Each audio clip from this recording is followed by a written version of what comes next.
Welcome. Good afternoon, everyone.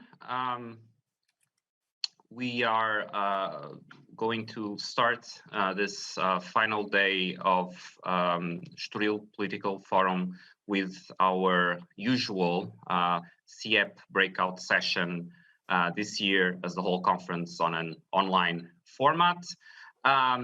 For this session, we are going to have four papers, which will have brief presentations. Three of these papers are by three of IEP's graduate students working in the context of our ongoing research project on rising authoritarian powers and liberal democracies, which is part of our new research group in technology, data, and politics, led by my colleague William Hasselberger. And then we're going to have a fourth paper from two external researchers. The presenters will be, the people presenting the papers will be presented by my colleague Hugo Schelu, who teaches at IEP. And he will be chairing the first part of the session with the presentations. And then for the second part of the session, another colleague, also from IEP, Inês Gregório, will be moderating our Q&A. As in other sessions, feel free and encouraged to send us your questions through the usual means. And without further delay, I would give the virtual floor to our chair, Hugo Schelu. Okay, thank you, Andre. So without further ado, I will introduce the first speaker, which is Corina Lozovan, our graduate student at the IEP. So Corina, the floor is yours for a brief presentation. Thank you. Hello, it is a pleasure to be here today at Estoril Political Forum with my colleagues and share with you my presentation. My paper is a shorter version from a paper that focuses on the geopolitics of 5G technology and the security implications in Europe. The context is the 5G debate and Huawei's dominance with China's rise as a global technological leader, US-China commercial confrontation, and how EU is caught up in this conundrum. And the focus is on EU as it is currently fragmented in how it is dealing with Huawei and its relationship with China. There are security implications in the 5G implementation process, and how can EU respond to these challenges? The paper is supported by a quantitative analysis by putting into perspective some economic indicators of EU versus China investment in innovation and technology, and a qualitative analysis, a few interviews with actors from Altice, Lab 5G, and Anacom to shed some light on the 5G implementation process in Portugal. So in matters of national security, the European Union makes decisions usually in alignment with the United States. However, the situation of the 5G networks represents a new scenario where the fight for the supremacy of the new networks may be a precursor to future partnerships in the area of security and defense. Faced with this situation, the EU is at crossroads where it will have to choose and naturally follow a strategic line of union, which has been difficult considering the divergences of each member regarding the 5G networks and their economic relations with China. By the end of August 2020, more than 10 European countries had implemented the 5G networks, including Germany, France, Italy, Romania, United Kingdom, and Belgium. At the moment, some countries are discussing a ban on Huawei. There are countries that have not yet placed limits on the company, others that have restricted its participation in the critical infrastructure, and some countries that have in fact banned Huawei. The European Commission has recognized 5G as a top priority with a public-private partnership aimed to raise 700 million euros and 3 billion of private investment, while China is committed to invest more than 150 billion in the development of its 5G network. The lack of more investment and the lack of competitive internal technological alternative to equip Europe's future communications infrastructure poses the risk to become too dependent on one producer, be it from China or any other country. Portugal, as the natural ally and member of EU, has been navigating through the 5G debate by keeping so far an open approach towards Huawei and a friendly relation with China. In December 2018, Portugal received a visit from the President of China, Xi Jinping. Then Altice Portugal signed an agreement with Huawei for the development of 5G networks and several communication services. Later, Hawaii formalized a partnership with the University of Aveiro and the Institute of Telecommunications to create a laboratory dedicated to 5G and artificial intelligence. So until recently, Portugal was in the group of countries that had not yet placed limits on the Chinese company. However, the recent report on 5G risks in Portugal by the National Security Office was considered geopolitically sensitive soon after the government revealed that it will pass a law requiring telecommunications brands to prove that they are safe. So in this case, the main challenges are, as one of the founding members of NATO, having 5G provided by Hawaii incorporated into its critical communications infrastructure becomes a matter of national and international security. The use of Hawaii equipment in telecommunications between member states has security implications, namely sharing information and other critical data. What is at stake here is the security of sharing information between member states and with their allies, where the networks may be vulnerable to interception or even disruption of communications. So the security of one is the security of all, and since the EU is composed by 27 member states, Portugal should seek to fit into the collective vision that Europe should have. Moreover, the security implications are connected to Hawaii's relations with Chinese secret services. According to the Chinese National Intelligence Act of 2017, organizations and individuals are required to support the work of intelligence and keep any knowledge of such activities secret. Hawaii's 5G technology poses a risk to national security of critical infrastructure, but also to personal data. For instance, China's 5G technology poses a risk to national security of critical infrastructure, but also to personal data, in the sense that the GTCOM uses software translation tools while taking advantage of Chinese technological partnerships with foreign entities to collect data. Besides, the 5G network will have military uses such as strategic communication, battlefield situational awareness, autonomous equipment, among others.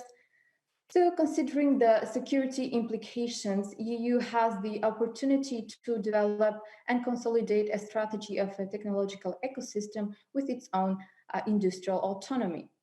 And a few takeaways as conclusions. So a common transatlantic position is much needed to safeguard the balance of an open and secure data government system where all partners can cooperate in the connectivity of critical infrastructures while respecting common values and fundamental rights. Then building 5G infrastructures represents an opportunity for Europe to invest in its industry and technological development, which is essential for European sovereignty. And although United States and China are key players in the technological race, there are no guarantees that either of them will become a leader. There are other powers such as India, which is aiming to become a global power with highly sophisticated and developing technology and science. Thank you. Thank you, Corina. Thank you so much. Now I'll give the floor to Luís Faria, which is also a graduate student at the Institute for Political Studies. Thanks, Professor, and thanks a lot to CIEP for the opportunity to present the paper. My paper follows the theme of this conference, so neo-authoritarian challenges to liberal democracy, but I focus specifically on China and in the European Union. So I will try to briefly present the paper. So go through the aim and scope of the paper, highlight some of the arguments, and then present some key takeaways.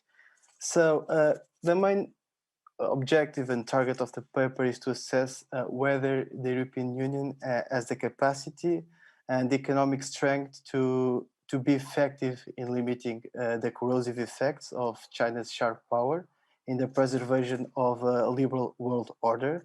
So as discussed throughout several panels, China is posing numerous threats to liberal democracy and to a liberal international order in a context where the United States seems less committed to assume international leading role. So what about the European Union, and what is the role that the European Union can have? So the paper I wrote is structured in two main sections. The first one focuses more on the relations between the European Union and China, and see how can it pose a threat to the European Union values and institutions. And the second section is more focused on the role that the European Union can have in preserving this liberal international order. Um, I presented some quantitative analysis, and which I think is important to put the strength of European Union, China, and US in perspective. It's true that China has grown significantly in the last decades, and it's an impressive economic growth. But it's also important to take into account that the EU, even after Brexit, remains the second largest economy in the world, is the largest trading bloc, and is much more developed than China. China is still a relatively poor country, and so the European Union is still a major economic superpower. And when we look to investment, we see that there is a lot of concerns on Chinese FDI, and these concerns make sense, but the argument cannot be on the quantity of Chinese FDI, because if we put in perspective, China's investment position in the world is still very far from the European Union and the US. For instance, just a number, total FDI, stock of FDI in China, in the European Union in 2018 was less than 3% of the FDI stock in Europe. So the quantity of Chinese investment should not be used major concern, but rather specific cases of partnership or even small investments that may raise concern. So, and this may pose a threat to European values and institutions. We can talk about, for instance, R&D collaborations in which access to European technologies may pose security concerns. 5G that Corina presented is a good example. And we can have actually European Union indirectly contributing through the share of technologies to China's surveillance mechanisms. We have some European global firms that some reports indicate that are benefiting from Uyghur forced labor. We have the risk of EU fragmentation through the emergence of parallel groups such as 17+1. And we also have targeting investments, not necessarily big investments, and especially in countries presenting fragilities that ultimately may contribute to China's foreign policy goals.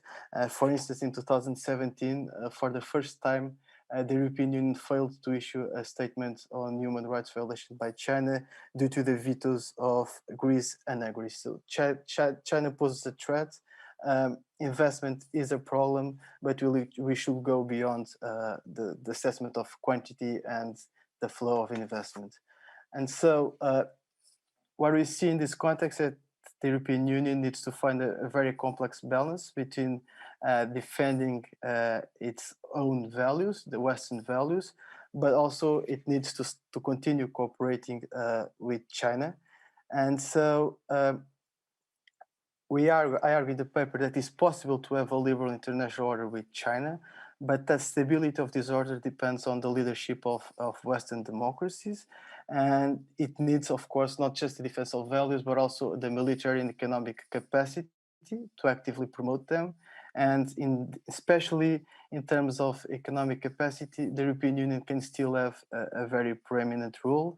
And also, China faces a challenge of that these authoritarian practices are becoming more visible, and this inevitably will trigger a response, and is triggering a response. So as key takeaways, conclusion, we see that despite the rise of China, the European Union still has a very strong soft power. And so the defense of liberal democratic values is for sure the right strategy for the long term, even if it brings some economic drawbacks in the short term. And so, especially in today's context, and with the US being less committed to its international leading role, the main conclusion is that the European Union, if united, and this is the big if, has the capacity and even the duty to establish itself as potentially the biggest promoter of what must remain rules-based liberal order. Thanks. Okay, thank you, Luis, again for observing strictly the time. Now I give the floor to Pamela Machado, which is also a graduate student at the Institute for Political Studies. Pamela, the floor is yours. Thank you. Hello, everyone. Firstly, I would like to thank the committee at Estoril Political Forum CIEP for the opportunity to talk about this research. And I would also like to greet my colleagues and the researchers and discussers in this panel. Today, I'll be talking about the relationship between China and Africa, and more precisely, China and Angola in the context of economic cooperation. To introduce this topic, I would just like to offer a short passage from Oliver Stunkel's Post-Western World, which I believe is at the core of the message I want to transmit in this presentation. He says, just as the West has used international institutions like the World Bank and the IMF to project and draw countries into its sphere of influence, China and other non-Western powers will use their new institutions to cement their newly won centrality, tighten economic ties to other countries, and eventually generate a stronger political influence. I believe this is an important message because in order to understand contemporary China and its relationship with the outside world, we also need to look at the multipolarity unfolding in geopolitics.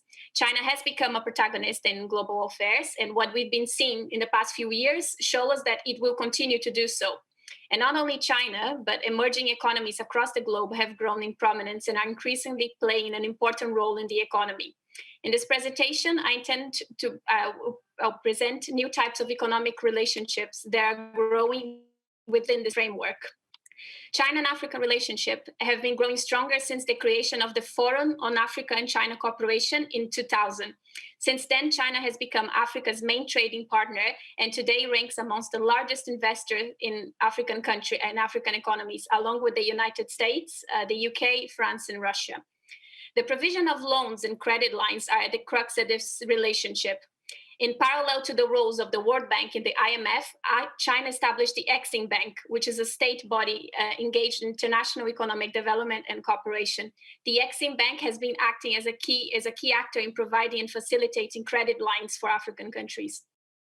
Particular attention should also be paid to the discourse and the approach deployed by China in the approximation with Africa, because China makes use of its own history and showcases their trajectory leaping from a poor country into a diverse, robust, and technologically advanced economy that it is nowadays.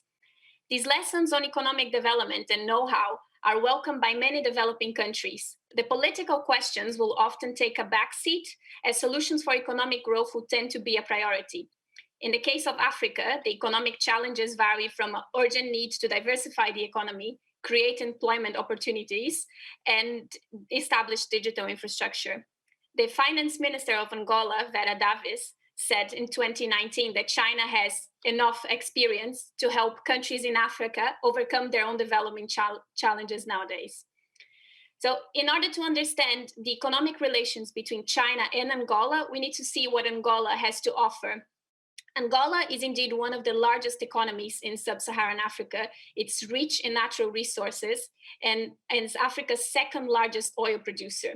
Because of this economic importance, Angola grew to be a key partner of China in the African context. The approximation between the two countries started to take shape with agreements for credit lines that were destined to provide funding for infrastructure projects in Angola, because the country was wrecked by a very long civil war in the early 2000s.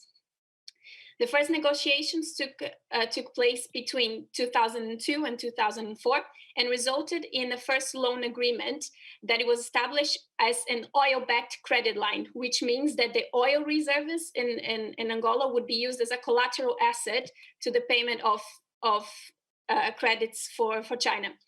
The exact terms are not fully disclosed, but the studies have mentioned around 10,000 barrels of oil a day.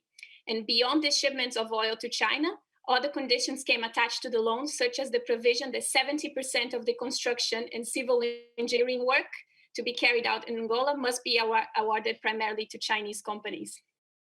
It's also worth noting that in 2002, when the civil war in Angola ended, the IMF was prepared to give loans and offer credits to Angola, but the then president, José Eduardo dos Santos, gave preference to China because the Chinese loans didn't include political and macroeconomic change like the IMF would have required. This agreement between China and Angola became known as the Angola model and marked a new type of finance in economic development where the recipient countries could leverage on their natural resources to secure funding from international sources. According to a study from Natural Resource Governance Institute, 14 countries across Sub-Saharan Africa and Latin America have secured this kind of credit.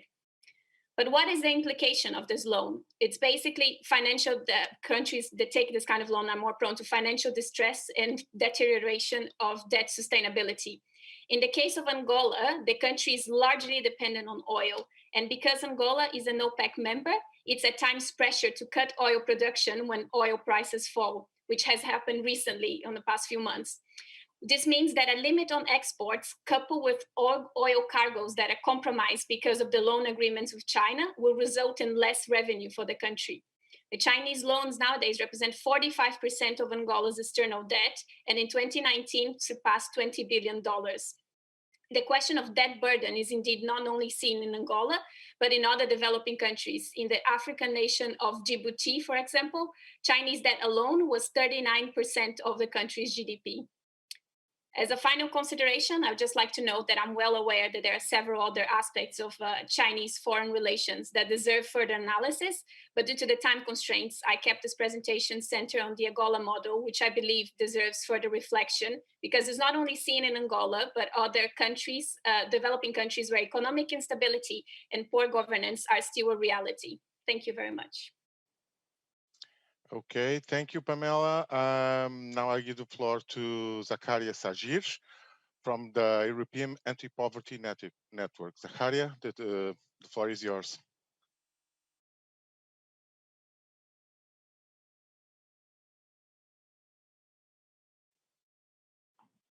So we split the presentation. Rafael is going to start. That's it. Good afternoon, everyone. It's a great honor for my colleague, Dr. Zakaria Sajir, for myself, Rafael Ruiz, to present our joint research at this breakout session of the Estoril Political Forum. From our specific fields of expertise, we have been working on a topic where our interests have converged: misinformation regarding the Islamic community in Spain. We took the recent EU report in Infodemics as an invitation to think, to reflect on the extent of this reality from 17 particularly relevant threats of houses that target the Islamic community in Spain in the months between April and August 2020. The result of this research is the basis of our presentation today, which will be structured in 2 points. Firstly, a theoretical approach to infodemics to quickly move on to the discussion about the content and the interaction around this threat of houses. Methodologically, we should highlight that the selection of news has been conducted through the ProQuest database. We then studied and verified the houses circulating in Spain. Secondly, performing a discursive analysis. And thirdly, the tracking of the interactions. Therefore, the first starting question to be asked is, what do we mean by this information? And how does it interact with social dynamics? Regarding the what, regarding the content of this information, the concept of fake news is contradictory. On the one hand, we are before a series of information that is not true, but neither it is strictly false, given that it connects with a whole series of social imaginaries of the population. These imaginaries favors that even if a piece of news is false, it can be socially true for part of the population. On the other hand, there's something else than false content. There's a lack of willingness to verify despite the increase of possibilities of verification. And here we come to the social dynamics around houses. A study conducted by Bosogi has shown that the virality of houses rests primarily on the series of human factors that pass part of the public away from verification. This helps us explain why fake news is 70% more likely to be retold than real news, and compel us to outline from different studies the possible dynamics that explain it. Firstly, the partisan approach to mass media coverage. This confirmation bias contributes to the fact that we are more interested in what supports our views rather than in what conforms to the truth. Secondly, a recent study carried out by Pennycock demonstrated how the lack of attention to information was one of the main reasons that led to share fake news, lack of attention that adds at the same time to the very human truth bias, which leads us to generally trust the message that is given to us. Thirdly, the desire of certain social and media actors to deliberately cause confusion. Particularly in the political arena, the term fake news has become a weapon used by different factions to cause bedlam. Finally, this confusion increases the difficulty of being able to specify the source of information and the sender-receiver dynamics. By a process that we call fact laundering, the news are spread from particularly active circles in our case study, normally linked to radical right groups, until it reaches the general population. Once this framework with the theoretical points has been established, it's time to look at the sociological reality of infodemics from our case study. Okay, thank you. So we identified 17 different stories. So, we took these 17 stories and we divided them in 3 different groups, depending on the tropes that were used to create disinformation. So in the first group, we focused on all the fake news that had something in common. The main factor was the emphasis that they were placing on a cultural and political strong opposition between an idea of us against them. And an example is represented by the alleged favoritism that was shown by the Spanish government towards the Muslim community in the times of the lockdown during the Ramadan. The second group of fake news relates to the issue of the ingresso minimo vital. So it was a measure that was introduced to help reduce the problems, the negative effects that the pandemic had on the most vulnerable part of the population here in Spain. And this received a negative reaction, especially from parts of the political spectrum, like of the population. And it's interesting because the fake news here were creating a link between this measure and more migration, like a sort of pull effect that we have seen that was just part of the disinformation phenomenon. Finally, in the third group of these 17 stories, we found 6 stories which had in common something that had to do with a link that was established between the migration, the migrants in general, and the spread of the coronavirus. And here we are talking about all the fake news that hit different parts of Spain, like Cartagena, Murcia, Alicante, Fuerteventura. Basically, the same story was replicated, and it was about the fake escapes of illegal migrants, illegal or irregular migrants that were found positive, tested positive for the coronavirus, and allegedly escaped from their detention centers and were freely roaming around the cities and spreading the coronavirus. So these are the 3 different groups, and they are all fake stories. But what we are interested here in is understanding why they got viral in the first place. What are the factors that helped their success, and why they are a danger for our liberal democracy? So we isolated 5 different factors. The first one has to do with the fact that these stories fitted into previous narratives, like pre-existing narratives, pre-existing forms of prejudice that are present in the social imaginary. The second factor, it has to do with the powerlessness, the lack of power from a social point of view and a political point of view of the Muslim community, which makes it an easy target for the instrumentalization by political parties, like against the political opponents. Another factor we isolated has to do with the speed and the reach of fake news, especially when we compare it with the slower processes and of verification and debunking of this fake news. Another factor we found has to do with the blurred distinction that exists between what is fake and what is real. So this blurring of the boundaries leads people involuntarily to spread fake news without wanting. And finally, we found out that another factor is related to this vicious cycle, similar to the old story of the egg and the chicken, where more polarization is creating more fake news, and more fake news are creating more polarization. And you can understand how polarization is a danger, a serious danger for our democratic societies. That's the end. Okay, thank you, Zakaria. So I want to, first of all, apologize to Rafael. Reese, I don't understood that you have a joint presentation, but I want to congratulate both for your presentation. So Rafael is coming from Universidade Complutense. With Zakaria, they have an excellent paper. Thank you both. Okay. Now let's pass to the discussion, our discussions. So I give the floor first to Raquel Duque from Institute of Political Studies for your 7-minute remarks. Okay, thank you. Hello, everyone. Thank you for the invitation for this session. So in no particular order, so I will start with the paper of Luís Leal de Faria. So the main argument is that the Chinese model is increasingly threatening a stable international order, but the EU has a significant economic power to push China into respecting global defined rules.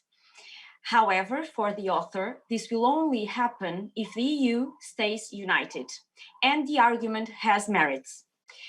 Nevertheless, I would leave my concern about Brexit, which weakens the EU's global strategic weight, and also about problems in EU countries related with the lack of respect for human rights, the rule of law, or independence of the courts. So the erosion of these principles threatens the stability and the unity of the EU.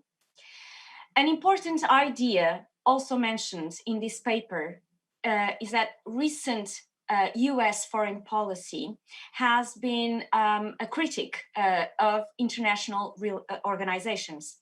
And this new understanding believes that by leaving these international organizations or agreements, the US will be able to reduce the weight of its competitors, namely China, when in fact it allows all these competitors to occupy and gain influence in that empty space.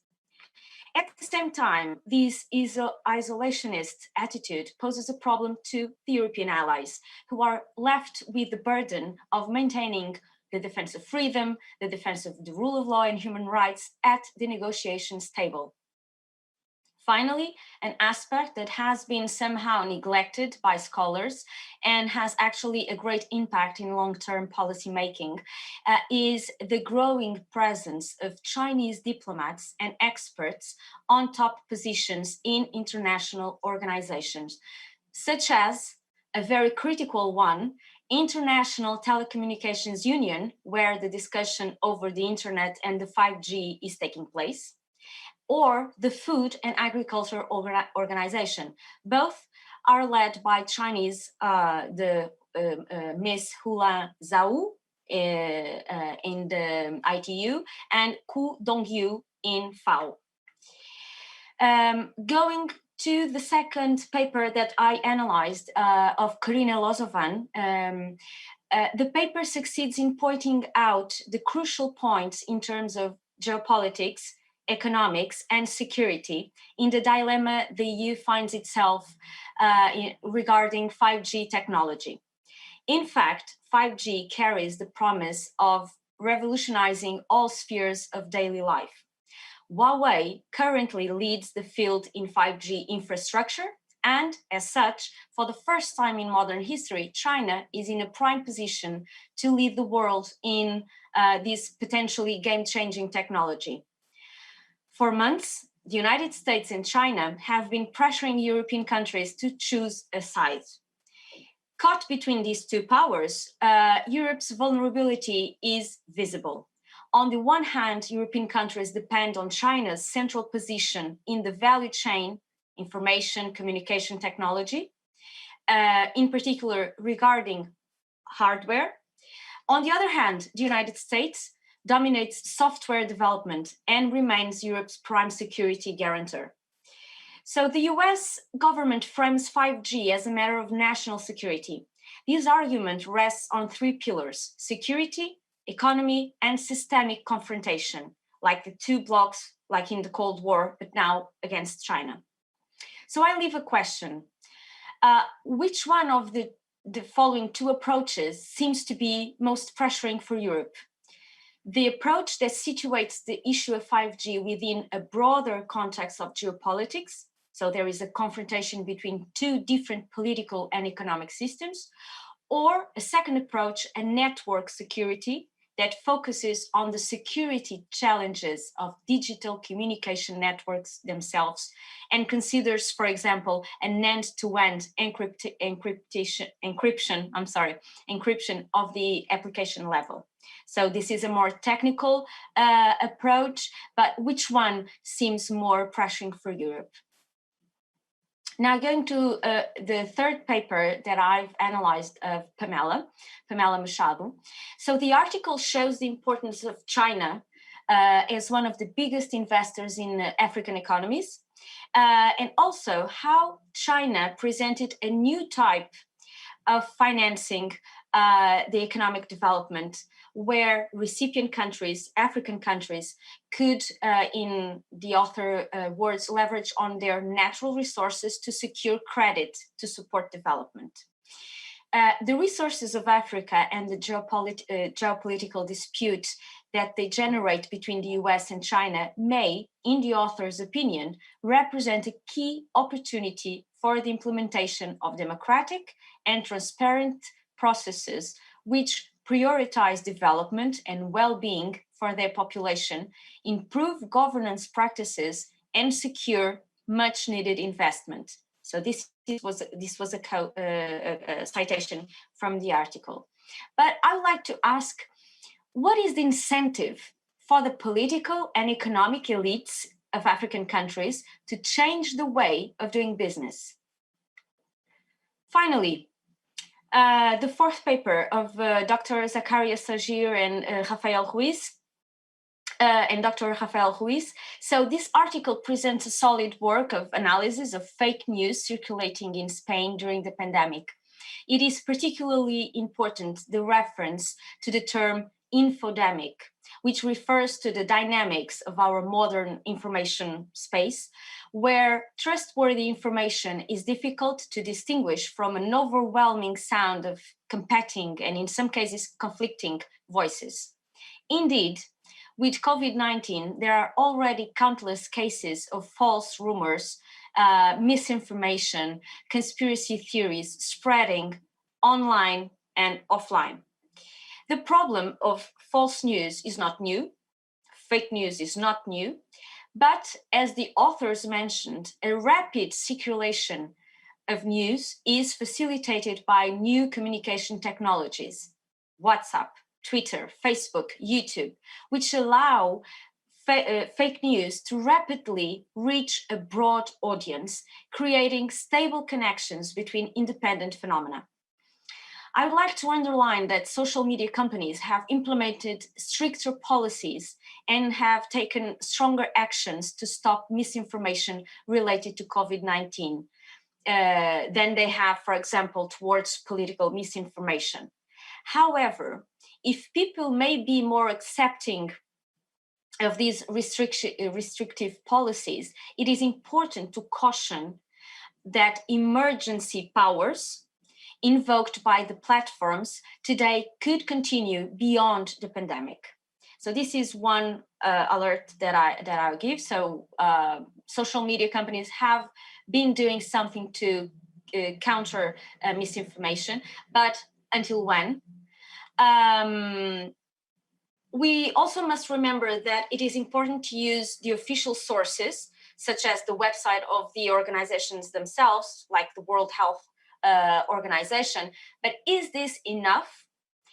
What kind of sanctions? So these are some questions that I will leave for discussion. What kind of sanctions can be applied to those who deliberately disseminate fake news? News channels, newspapers, journalists, social media pages, etc. has the law and the courts followed the evolution of these growing trends in our societies? What can we do to move at the same pace as this technological advances and progress? So I will keep my intervention here. Thank you very much again, and thank you to all the participants. The papers were very good. Okay, thank you, Raquel. Now I give the floor to Samuel Paiva Pires. He comes from the School of Social and Political Sciences, which is known by ISCSP, from the University of Lisbon. Samuel, the floor is yours. Thank you very much. Good afternoon, everyone. I would like to greet the distinguished members of this session and start by thanking IEP for the invitation to be a discussant at the Estoril Political Forum, which of course is an honor. I would also like to congratulate all the speakers for their very interesting papers, which I was in fact delighted to read. And actually a general consideration I would make at this point for all the four papers is that they have all clearly defined objectives and subject matters, and all of them are very well structured. Due to our time constraints, I will only stress a few critical points and make some recommendations either for the current papers or for your future research. I will follow the order of the presentation. So addressing Corina Lozovan's paper, the topic is pertinent and relevant, and I congratulate you for your decision to address it, as it has been all over the media and the political debate over the past couple of years. Despite the fact that this debate in the media and in public opinion is frequently not very clear and is actually clouded by several preconceptions and misperceptions. Of course, because it's a very complex technological and political debate with geopolitical implications, and of course, because it raises sensitivities concerning both domestic and foreign policy. And these are, of course, a result of the security concerns, but also of the dependency of European countries upon China as a supplier of the 5G network. And the role of Huawei and its relations to the Chinese government are a focal point that you highlighted very clearly. My main point regarding your paper, which is essentially descriptive and very informative, concerns precisely the future of the relations between China and Europe and the US, and the repercussions it might have between among the transatlantic allies. This is a point you raise, but that could be more elaborated upon, especially if you analyzed it under a theoretical framework of IR theory and foreign policy analysis. So this might be a focus of a future paper building upon this one and the developments that we will, of course, witness over the next months and years. Moving on to Luís Leal Faria's paper, I would start by saying that you could have elaborated a bit more on the concept of sharp power, although I understand the limitations concerning the dimension of the article.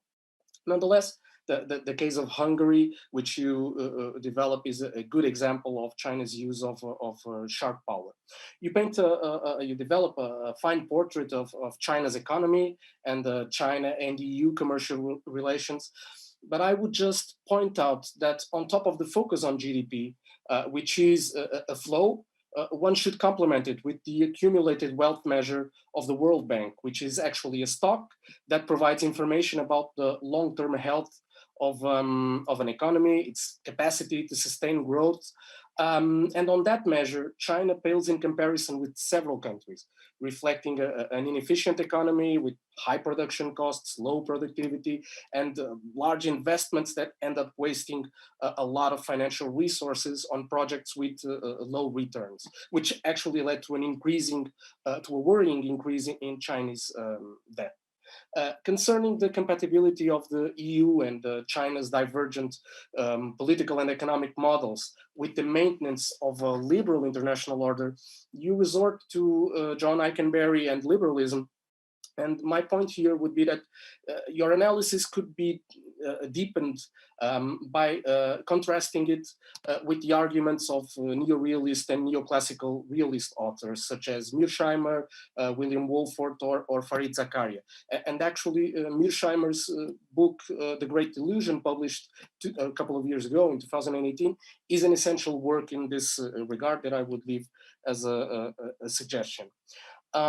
Moving on to the third paper by Pamela Machado, you have developed a well-elaborated and synthetic approach to the Chinese relations with African countries. And my only criticism is the absence of any reference to Chris Alden's works, which are a reference on this topic, as he's one of the main specialists on China's presence in Africa. You develop a fine criticism of the resource-backed Angola model of finance that China has used in other countries, which creates a strong interdependence between the countries, but eventually ends up contributing to a deteriorating economic situation, permeated by debt burden and a weakened position regarding China, thus accentuating a relation of dependence. And I will close on this point by saying that, bearing this in mind, my suggestion would be for you to develop a theoretical framework in your paper by resorting precisely to dependency theory. And finally, concerning Zakaria Sagir and Rafael Ruiz paper, I would just like to say that you have also a very good paper. You developed a very good justification for your topic, which states the pertinence and actually originality of your research. Your theoretical framework builds upon a very good literature review, and your methodological options are very clearly stated and relevant to the subject matter. In fact, I have no substantive criticisms. I actually believe your paper is readily publishable, and I would only like to commend you for the research you developed, which, by focusing on a few cases, is able to generalize and highlight such a massive phenomenon with which we are confronted today, and that we must struggle with, since through exploring the confirmation bias which we are all prone to, this phenomenon ends up reinforcing stereotypes and prejudices that have a polarizing effect on liberal democracies, and of course are thus detrimental to the polity and frequently have disturbing impacts upon people's lives, in this case, especially upon Muslims. So my suggestion would be for you to actually continue developing your research on this topic and apply your theoretical framework and research design to other cases. So once again, congratulations to all of you for your papers.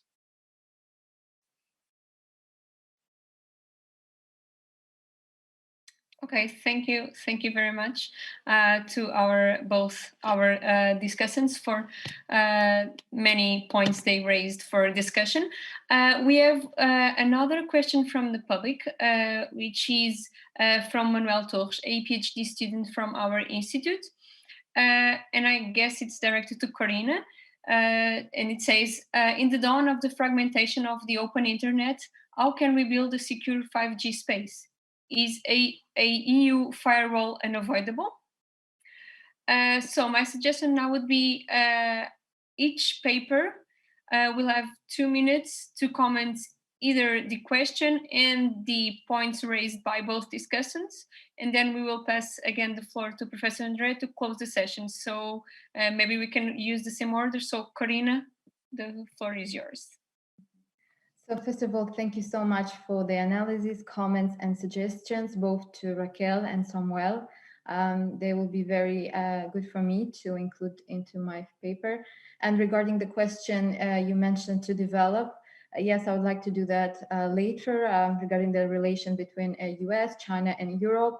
But since this is a very current topic, it is difficult sometimes because things are changing every day.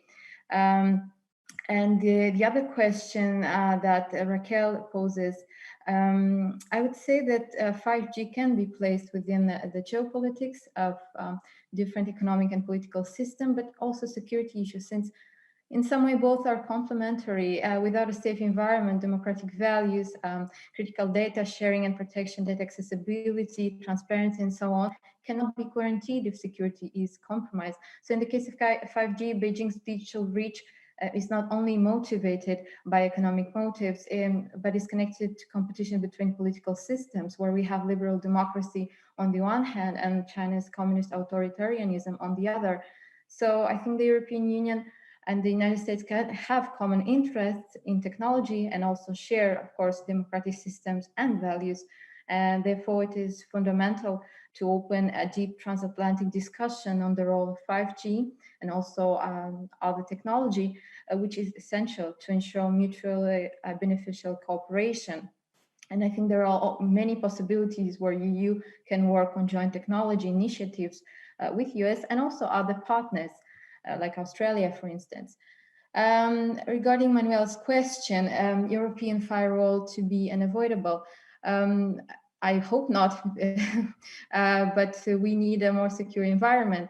There have been talks about Europe to introduce a China-style internet firewall, but with a digital ecosystem that adheres to rules and standards of EU and also the values of EU.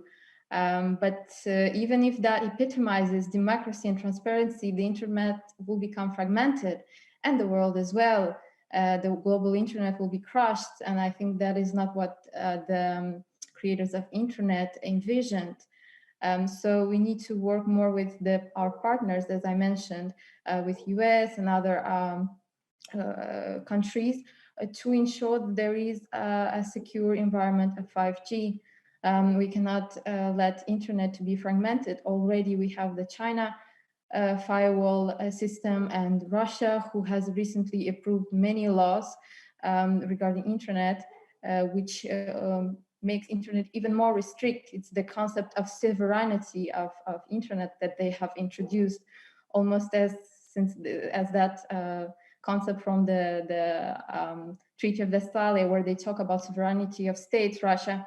And some countries, they try to inscribe the same sovereignty borders onto the digital world. So we cannot let that happen. That's it.